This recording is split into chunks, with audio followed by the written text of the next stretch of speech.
2 bobning davomi.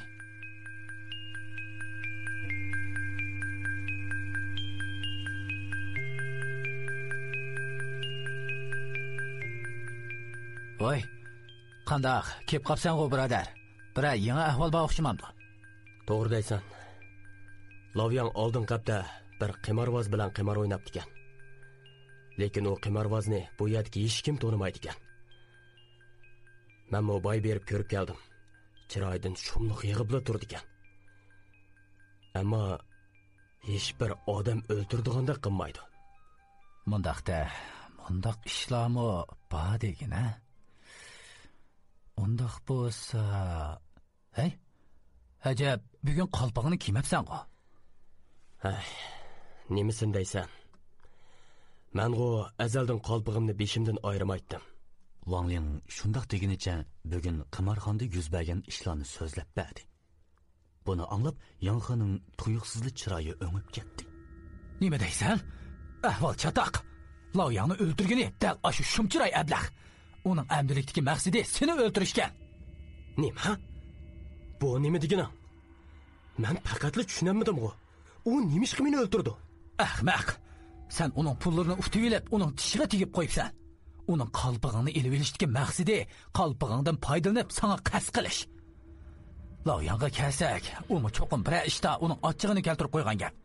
Balkim bugun kashtada sana qo'l silishi mumkin. Ems qanday qilamiz? Mundaq bo'lsin. Darhol berib, qor to'g'odan birini tepib o'ldirib, butun badaninga surib ol. Shunda qilsang, jasadlarini ko'rolmaydi.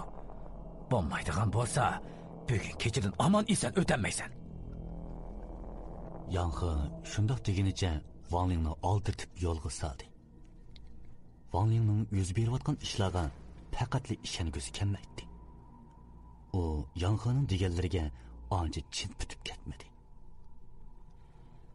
Nadimi shundoq osonli odam o'ldira oladigan ish bo'lsin. Qani, qolgan ishlar vaqti kelganda bir gap bo'lmasinmi? U shundoq deginicha Yanxining deganiga pisatmi qilmasdan uyga kelib tomog'ini yebli uyquga ketdi. Yerim kechadan oshganda u eshikning qattiq chekilishidan uyg'ondi.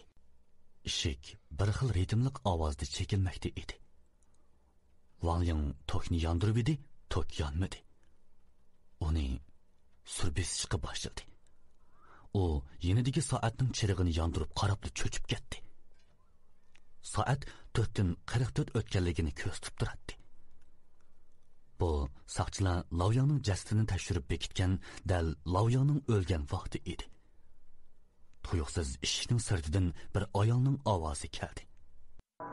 Wang Ling, men qaytib keldim, eshikni oching. Wang Ling, men qaytib keldim, eshikni oching. Wang Ling bu ovozni bir yerda anglagandek qiladi. Tuyuqsiz yeliqa ayol yana shu gapni takrorladi. Wang Ling, men qaytib keldim, eshikni oching. Wang Ling qo'rqindan qattiq varqirab etdi. Chunki bu uning o'lib ketgan ayolning ovozi edi. Wang Ling qo'rqindan qaytib qoldi. U buning rost ekanligiga ishongisi kelmaydi. Bularning faqat bir tush bo'lib qilishini o'ylaydi. U o'zini chimdib boqdi. Lekin bu rost edi. U Yanxining gapiga ishonmaganligiga pushaymon qilishga boshladi. Xap, nimishqimi uning gapiga kirmagan bo'g'itdim. Zodi o'zimga oz. U shundoq deydi. Eshik bayanqidanmi qattiq urilishga boshladi. Men qaytib keldim, eshikni oching. Nimadan eshikni ochmaysiz? Eshik sirtidan bir ayol kishining tovlagan ovozi anglandi. Bu ovoz bayanqi Laoyangning ayolining ovoziga faqatla o'xshamaydi. Ovozimi shundoq vahimalik, shundoq bo'm chiqatdi. Wang Ling jaloqlagan eshikka qarab, eshikning ochilib ketishidan qo'rqib qoldi.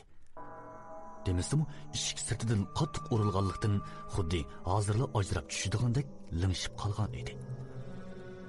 Wang Ling bunda qo'rqib o'tirivasi bo'lmaydiganligini his qilib, darhol o'rnidan turib, uy ichidagi ustal o'rindiqlarni eshikka tirab qo'ydi. Qaraganda buning unumi bo'lgandekmi qiladi. Hiliqi ayolmu xeyli uzungacha eshikni urib beqib, ochanmaganligiga ko'zi yetdimi qandaq jimib qolgan edi. Acaba u rostli ketganmidi? Wang Ling shundoq o'ylaydi. Lekin uning undaq oson ketishiga faqatli ishongisi kelmaydi. Burun Wang Ling ayoli bilan birga turgan vaqtda ayoli kechasi har doim derizini ochib qo'yib uxlashni yaxshi ko'radi. Ularning derizisimi ancha egiz emas edi. Burunlarda Wang Ling sirtdagi kash qolgan vaqtlarida ayolning uyqusini buzib etmaslik uchun doim derizdan kiradi. Keyincha Wang Lingmi derizini ochib qo'yib uxlashga ko'nib qolgan edi. Ayoli o'lib ketgandan keyinmi u mushu odatini saqlab kelyotdi. Bu ish yodiga yetish bilan Wang Lingning ko'ngli bir narsani tuygandek bo'lib, derizaga qarab cho'chib ketdi. Beshidagi oppoq shalom chochlari chuvilgan. Yuzlari chirib sesib ketgan. Ko'zlarining o'rni qop-qora kamar bo'lib qolgan. Put-qo'llarining bo'lsa oppoq so'nglari chiqib qolgan bir jasad hadab derizdan kirishga urinib Tanrım, bu rostmidi? Acaba Lavyanning qisosini olmay turib, men bu Lavyangdek qismatga duchor bo'lamanmi? Wang Ling o'z-o'ziga so'zlab o'tadi. U qo'rqindan derizining yeniga berib, derizni etib o'tishga jur'at qilolmadi. To'g'ri, qochay. Uning kallasiga kelgan birdan-bir hukm mushu edi. Bu vaqtda yiliqi jasadmi derizaga yomishib chiqib bo'lgan edi. U darrov eshikka yulab qo'ygan ustal o'rindiqlarni yo'tkab, eshikdan chiqib qochmoqchi bo'ldi. Lekin u o'rindiqlarni yo'tkab bo'lib eshikni tortib edi, qerishqandek eshik ochilmadi. U o'lgur ablah. Mushim ish bo'lmandi. Nas bosdi. Wang Ling ochig'idan yig'lab etayli deb qolgan edi.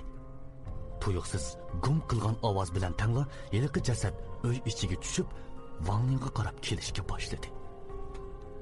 Wang Ling eshikni qattiq urib tepishga boshladi. Lekin eshik hech bir ochildigandek qilmaydi. Yiliqi jasad bo'lsa, borgancha Wang Lingga yiqilib kelmoqda edi. Wang Ling qo'rqib titrashga boshladi. U qo'rqindan ko'zlarini chim yumib oldi. Tuyuqsiz uning bo'ynini muzdek sovuq bir qo'l siqishga boshladi.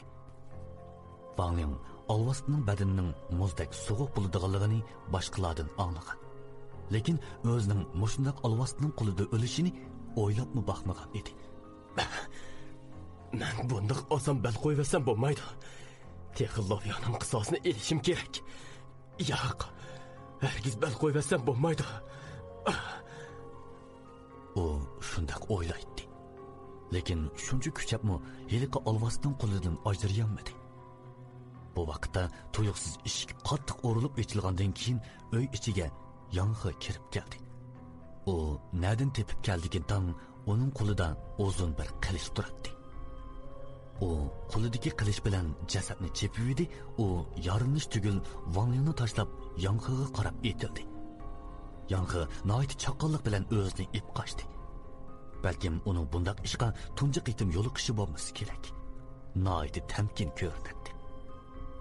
Wang Ling bo'lsa qo'rqindan texcha homiqib qarab turardi.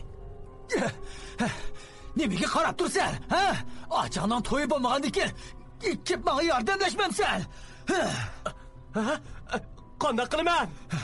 Bu jasad sening ayoling-ku. Uyda ayolingning burun ishlatgan narsalari bormi, ha? Bo'lsa tez ep kel. Undaq bo'lmaydi-ku. Bugun ikkimiz bu yerda o'lib ketamiz, ablah. Ayolingning arvohi ham menga arab topolmaydi. Ma'qul. Wang Ling o'yla oxiri to'yda ayoliga sovg'a qilgan uzukning borlig'i yodiga keldida darhol uzukni tepib keldi. Yong'i uzukka qarab bir nimalarni o'qigandan keyin barmog'ini kesib, qinini qilishga surib, uzukni qattiq chepib edi. Uzuk qip-qizil qonga bo'yaldi-da, yiliqi jasad ichinishlik chirqirab, go'ppida o't ilib kuyib, kulga aylandi.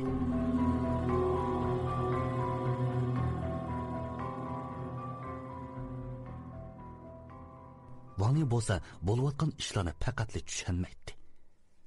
agar o'z ko'zi bilan ko'rmagan bo'lsa, bu ishlarga faqatli ishonmagan bo'ladi. Yangi texcha homiqib turgan Wang Lingga qarab ochiqlab so'zlashga boshladi. "U o'lgur, dört ablah. O'lgin kelganmi? Ha? Nima deb deganlarimda qilmaysan? Yana bu vaqtida o'lgirib ketdiman. Bo'lmagan bo'lsa, Laoyanga o'xshash o'latding." Aslida Yangi Wang Ling ketgandan keyin xotirjam bo'lanmay, kechida biror ish bo'lib qilishidan ansirab kelgan edi.